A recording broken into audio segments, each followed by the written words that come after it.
ಅಷ್ಟಾಗಿ ಸಿನಿಮಾಗಳ ಮೇಲೆ ಫೋಕಸ್ ಮಾಡ್ತಾ ಇಲ್ಲ, ಬಾಕ್ಸ್ ಆಫೀಸ್ ನಲ್ಲಿ ಸದ್ದು ಮಾಡ್ತಾ ಇದೆ. ವಿಜಯ್ ಅಭಿಮಾನಿಗಳಿಗೆ ಬಿಗ್ ಶಾಕ್ ಎದುರಾಗಿದೆ. ಹೇಗಿರ್ಬೇಡ ಹೇಳಿ. ಇನ್ನು ಅವರ ಅಭಿಮಾನಿಗಳಿಗೆ ನಿರ್ದೇಶಕರು ಯಾರು? ವಿಜಯ್ ಮ್ಯಾನರಿಸಂ, ಡೈಲಾಗ್ ಇಂಥದ್ದೊಂದು ಅನುಮಾನವನ್ನ ವಿಧಾನಸಭೆ ಚುನಾವಣೆ ನಡೆಯುತ್ತೆ ಸಮಸ್ಯೆಗಳು ಸುತ್ತುವರೆದಿವೆ. ತಮಿಳುನಾಡಿನಲ್ಲಿ ಈ ಸಿನಿಮಾ ರಿಲೀಸ್ ಆಗುತ್ತೆ. ದಳಪತಿ ವಿಜಯ್ ಅವರ ಕೊನೆಯ ಸಿನಿಮಾ. ಡಿಎಂಕೆ ಒತ್ತಡ ಹಾಕ್ತಾ ಇದೆ. ಇನ್ನು ವಿಜಯ್ ಹಾಡುಗಳ ಪ್ರಚಾರ ಸ್ಥಗಿತ. ಕೆವಿಎನ್ ಪ್ರೊಡಕ್ಷನ್ ನ ದಳಪತಿ ವಿಜಯ್ ರಾಜಕೀಯದ ಕಡೆ ಮುಖ ಮಾಡಿದ್ದಾರೆ. ನಮಸ್ಕಾರ, ವಿಶೇಷ ಕಾರ್ಯಕ್ರಮಕ್ಕೆ ಸ್ವಾಗತ. ನಾನು ಅಮೃತಾ ಶ್ರೀಕಂಠ. ತಮಿಳು ಚಿತ್ರರಂಗದಲ್ಲಿ ಭಾರೀ ಸದ್ದು ಮಾಡ್ತಾ ಇರೋ ದಳಪತಿ ರಾಜಕೀಯಕ್ಕೆ ಎಂಟ್ರಿ ಕೊಟ್ಟ ಬಳಿಕ ಅಷ್ಟಾಗಿ ಸಿನಿಮಾಗಳ ಮೇಲೆ ಫೋಕಸ್ ಮಾಡ್ತಾ ಇಲ್ಲ. ಆದ್ರೆ ದಳಪತಿ ವಿಜಯ್ ಮಾಡಿದ ಅನೇಕ ಸಿನಿಮಾಗಳು ಬಾಕ್ಸ್ ಆಫೀಸ್ ನಲ್ಲಿ ಸದ್ದು ಮಾಡ್ತಾ ಇತ್ತು ಮತ್ತು ಅಭಿಮಾನಿಗಳ ಸಂಖ್ಯೆ ಹೆಚ್ಚಾಗ್ತಾ ಇದ್ರು. ಆದ್ರೆ ಇದೀಗ ವಿಜಯ್ ಅಭಿಮಾನಿಗಳಿಗೆ ಬಿಗ್ ಶಾಕ್ ಎದುರಾಗಿದೆ. ಚಿತ್ರರಂಗಕ್ಕೆ ವಿದಾಯ ಹೇಳ್ತಾ ಇರೋದು ಈಗ ಅಭಿಮಾನಿಗಳಿಗೆ ಬೇಸರದ ಸಂಗತಿ ಆಗಿದೆ. ಇನ್ನು ದಳಪತಿ ವಿಜಯ್ ಕೊನೆಯ ಚಿತ್ರ ಇದಾಗಿದೆ. ದಳಪತಿ ವಿಜಯ್ ಕೊನೆಯ ಸಿನಿಮಾ ಅಂತ ಮೇಲೆ ಕ್ರೇಜ್ ಹೇಗಿರ್ಬೇಡ ಹೇಳಿ. ಯಾಕಂತ ಹೇಳಿದ್ರೆ ವೆಯ್ಟ್ ಮಾಡ್ತಾ ಇರ್ತಾರೆ ವಿಜಯ್ ಮೂವಿಗೋಸ್ಕರ. ಇನ್ನು ಅವರ ಅಭಿಮಾನಿಗಳಿಗೆ ನಿರ್ದೇಶಕರು ಯಾರು, ನಿರ್ಮಾಪಕರು ಯಾರು ಅನ್ನೋದೆಲ್ಲ ಲೆಕ್ಕವೇ ಅಲ್ಲ. ಮೊದಲು ಸಿನಿಮಾ ರಿಲೀಸ್ ಆಗ್ಬೇಕು, ಥಿಯೇಟರ್ಗೆ ಹೋಗಿ ಸಿನಿಮಾ ನೋಡ್ಬೇಕು. ವಿಜಯ್ ಮ್ಯಾನರಿಸಂ, ಡೈಲಾಗ್, ಆಕ್ಷನ್ ಅನ್ನ ಕಣ್ತುಂಬಿಕೊಳ್ಬೇಕು.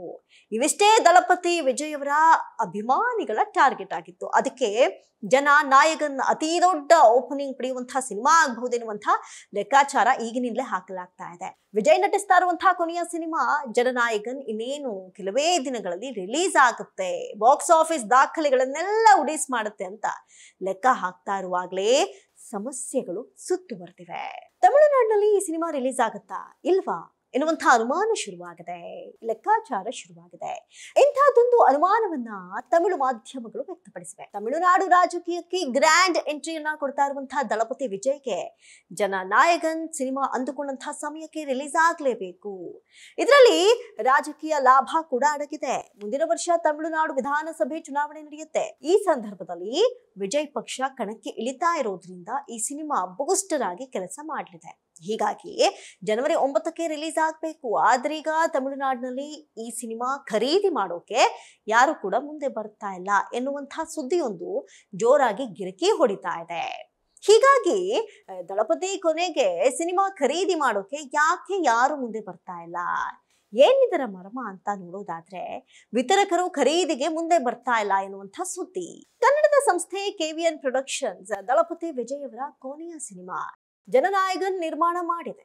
ಈಗಾಗಲೇ ಸಿನಿಮಾ ಮುಗಿಸಿ ಪ್ರಚಾರ ಕಾರ್ಯಗಳನ್ನ ಆರಂಭಿಸಿರುವಂತಹ ಕೆವಿಎನ್ ಸಿನಿಮಾದ ವ್ಯಾಪಾರಕ್ಕೆ ಮುಂದಾಗಿದ್ದು ತಮಿಳುನಾಡಿನಲ್ಲಿ ಸಿನಿಮಾದ ವಿತರಣೆ ಹಕ್ಕುಗಳನ್ನ ನೀಡುವುದಕ್ಕೆ ಮುಂದಾಗಿದ್ದಾರೆ ಎನ್ನಲಾಗಿದೆ. ಈ ಹಿಂದೆ ಜನನಾಯಕನ್ ಸಿನಿಮಾವನ್ನ ರೋಮಿಯೋ ಪಿಕ್ಚರ್ಸ್ ನ ರಾಹುಲ್ ಎಂಬುವವರು ಖರೀದಿ ಮಾಡ್ತಿದ್ದಾರೆ ಅಂತ ವರದಿಯಾಗಿತ್ತು. ಆದ್ರೆ ಇನ್ನೂ ಅವರು ಥಿಯೇಟ್ರಿಕಲ್ ರೈಟ್ಸ್ ಅನ್ನ ಖರೀದಿ ಮಾಡಿಯೇ ಇಲ್ಲ ಅನ್ನೋದು ಕೂಡ ಮತ್ತೊಂದು ವರದಿ. ಇನ್ನು ಜನನಾಯಕನ್ ಸಿನಿಮಾದ ಸ್ಯಾಟಲೈಟ್ ಹಕ್ಕುಗಳನ್ನ ಸನ್ ಪಿಕ್ಚರ್ಸ್ ಖರೀದಿ ಮಾಡಬಹುದು ಅಂತ ನಿರೀಕ್ಷೆಯನ್ನು ಮಾಡಲಾಗಿತ್ತು. ಇದು ಕೂಡ ನಡೀಬಹುದು ಅಂತ ಅಂದಾಜು ಮಾಡಲಾಗಿತ್ತು. ಆದ್ರೆ ಇದೀಗ ಅವರು ಹಿಂದೆ ಸರಿದಿದ್ದಾರೆ ಎನ್ನುವಂತಹ ಮಾಹಿತಿ ಸುದ್ದಿ ಕೂಡ ಹರಿದಾಡ್ತಾ ಇದೆ. ಹೀಗಾಗಿ ಕೆವಿಎನ್ ಸಂಸ್ಥೆ ವಿಜಯ್ ಟಿವಿ ಮತ್ತು ಜಿ ತಮಿಳು ವಾಹಿನಿಯೊಂದಿಗೆ ಮಾತುಕತೆ ನಡೆಸ್ತಾ ಇದ್ದಾರೆ ಎನ್ನುವಂತಹ ಸುದ್ದಿ ಕೂಡ ಮತ್ತೆ ಜಾಸ್ತಿ ಸದ್ದು ಮಾಡ್ತಾ ಇದೆ. ಇನ್ನು ದಳಪತಿ ವಿಜಯ್ ಕೊನೆಯ ಸಿನಿಮಾ ಜನನಾಯಕನ್ ಮೇಲೆ ಇಷ್ಟೆಲ್ಲಾ ಕ್ರೇಜ್ ಇದ್ರು ಬಿಸ್ನೆಸ್ ವಿಚಾರದಲ್ಲಿ ಅಡೆತಡೆಯಾಗ್ತಾ ಇದೆ ಅಂತ ಹೇಳಲಾಗ್ತಾ ಇದೆ. ಇಂಥದ್ದೊಂದು ಗಾಳಿ ಸುದ್ದಿ ಕೂಡ ಓಡಾಡ್ತಾ ಇದೆ. ತನ್ನ ರಾಜಕೀಯ ಪ್ರಚಾರದಲ್ಲಿ ವಿಜಯ್ ನೇರವಾಗಿ ಡಿಎಂಕೆ ಪಕ್ಷದ ವಿರುದ್ಧ ವಾಗ್ದಾಳಿಯನ್ನ ನಡೆಸ್ತಾ ಇದ್ದಾರೆ. ಈ ಕಾರಣಕ್ಕೆ ಅವರ ಸಿನಿಮಾ ಮೇಲೆ ಡಿಎಂಕೆ ಒತ್ತಡ ಹಾಕ್ತಾ ಇದೆ. ಹೀಗಾಗಿ ಥಿಯೇಟ್ರಿಕಲ್ ಹಾಗೂ ಸ್ಯಾಟಲೈಟ್ ಹಕ್ಕುಗಳ ಖರೀದಿಗೆ ವಿಳಂಬ ಆಗ್ತಾ ಇದೆ ಎನ್ನುವಂತಹ ಮಾತುಗಳು ಸಹ ಕೇಳಿ ಬರ್ತಾ ಇವೆ. ಇನ್ನು ವಿಜಯ್ ಹಾಡುಗಳ ಪ್ರಚಾರ ಸ್ಥಗಿತ.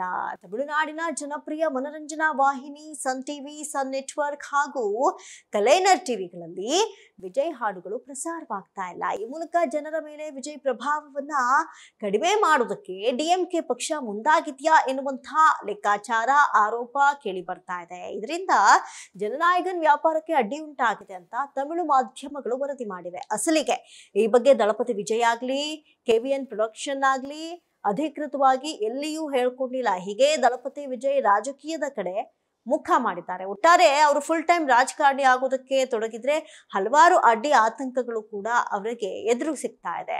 ಆದ್ರೆ ಫೈನಲಿ ಏನಾಗುತ್ತೆ, ಈ ರೀತಿಯಾದಂತಹ ಟಿವಿಯಲ್ಲಿ ಸಾಂಗ್ ಪ್ರಸಾರ ಯಾಕೆ ಕಡಿಮೆ ಆಗ್ತಾ ಇದೆ, ಈ ಎಲ್ಲಾ ಲೆಕ್ಕಾಚಾರಗಳನ್ನ ಕೂಡ ಜನರು ಅಬ್ಸರ್ವ್ ಮಾಡ್ತಾ ಇರ್ತಾರೆ.